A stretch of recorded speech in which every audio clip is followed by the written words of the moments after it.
આ લૂણીની ભાજી કહેવાય, આને લૂણી કહેવાય। આ લૂણીની ભાજી છે, બીજું નામ મને નથી ખબર, પણ આપણે અહીંયા કાઠિયાવાડમાં તો ગુજરાતમાં આપણે આ લૂણીની ભાજી કહેવાય છે। તો હું આજે આના મુઠિયા બનાવું છું, અને આ જે હું પુડલા બનાવું છું એમાં પણ નાખી શકાય। આ આપણા એકદમ ચીકણી થોડીક હોય છે, પણ અને ખાટી મીઠી ટેસ્ટમાં હોય છે, એનો સ્વાદ સેજ ખાટો મીઠો હોય છે, તો આપણા શરીર માટે બહુ જ સારી છે। અને જેને ગઠેલ્સની પ્રોબ્લેમ હોય એ પણ સોલ્વ થઈ જાય છે। ભાજી તો બધી જ ખાવાથી બહુ આપણને સારું રહે છે।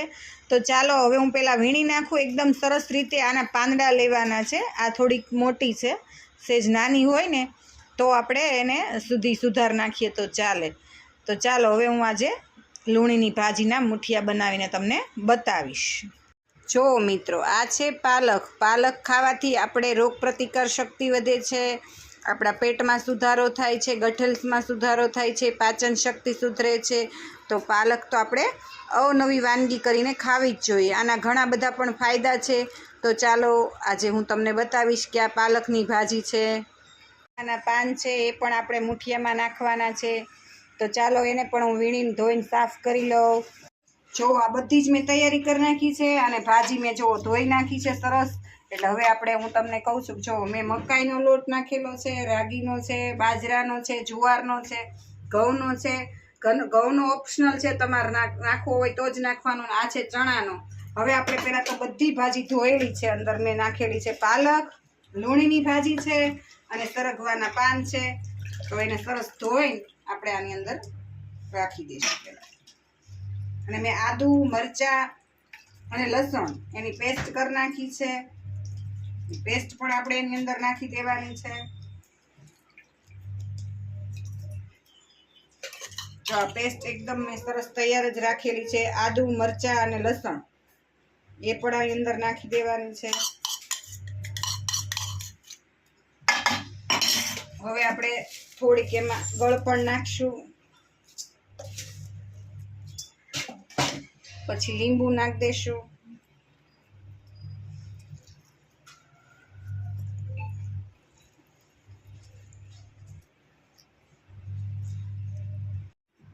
હવે આપણે સ્વાદ મુજબ મીઠું નાખશું, હિંગ નાખશું, જીરું નાખશું। હવે નાખશું આપણે હળદર અંદર, પછી ધાણા જીરું પાવડર, લાલ મરચું અને તેલ।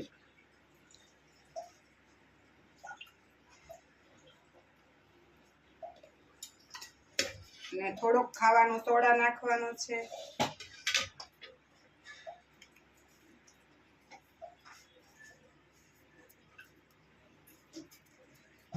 પછી થોડાક અજમા નાખવાના છે,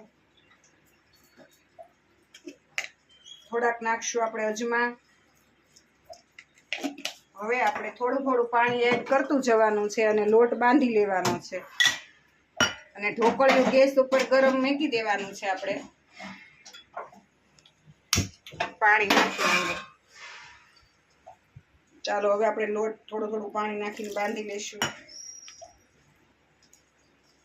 બધું જ મિક્સ કરી દેવાનું છે, અને સરસ રીતે આપણે લોટ બાંધવાનો છે। બહુ ઢીલો નથી બાંધવાનો, બહુ કઠણ નથી બાંધવાનો।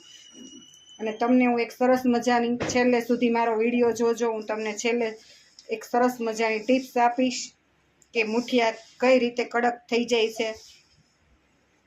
જો આ રીતનો આપણે લોટ બાંધવાનો છે, પછી આ રીતના મુઠિયા બનાવવાના છે। જો નાના નાના જ બનાવવાના, સેજ પતલા બનાવવાના, જેથી કરીને ફૂલે તો એકદમ સરસ એનો ટેસ્ટ આવે, અને એકદમ પોચા થાય, કડક ન થઈ જાય। હવે આ રીતના આપણે બધા જ આપણે મુઠિયા બનાવી નાખવાના છે।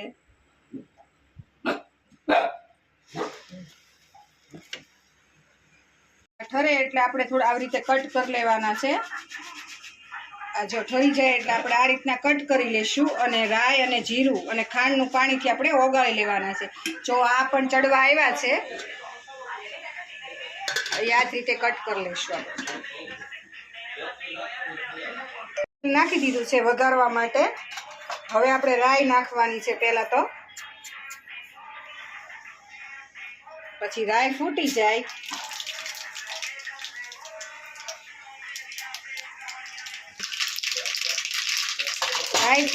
પછી આપણે તલ નાખી દેવાના છે અંદર. પછી આ જો મીઠો લીમડો છે અને લીલા મરચાં કટકા છે એ નાખી દેવાના છે.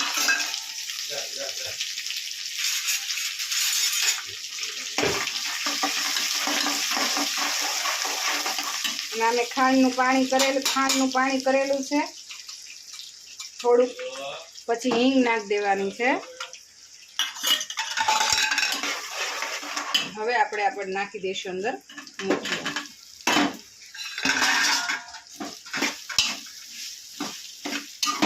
પછી એકદમ સરસ હલાવી લેવાનું છે. અને પછી આ ખાંડવાળું પાણી અંદર નાખી દેવાનું છે જેથી કરીને એકદમ સરસ થઈ જાય. અને થોડુંક લાલ મરચું નાખી દેવાનું છે અને સહેજ મીઠું નાખવાનું છે. પછી એને સરસ રીતે હલાવી લેવાના છે.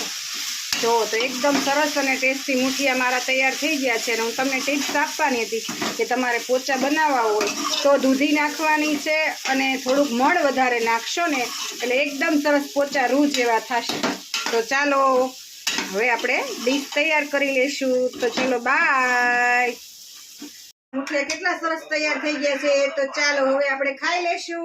તો મારી રેસીપી તમને સારી લાગી તો લાઈક શેર અને સબસ્ક્રાઈબ કરજો. આવજો બાય.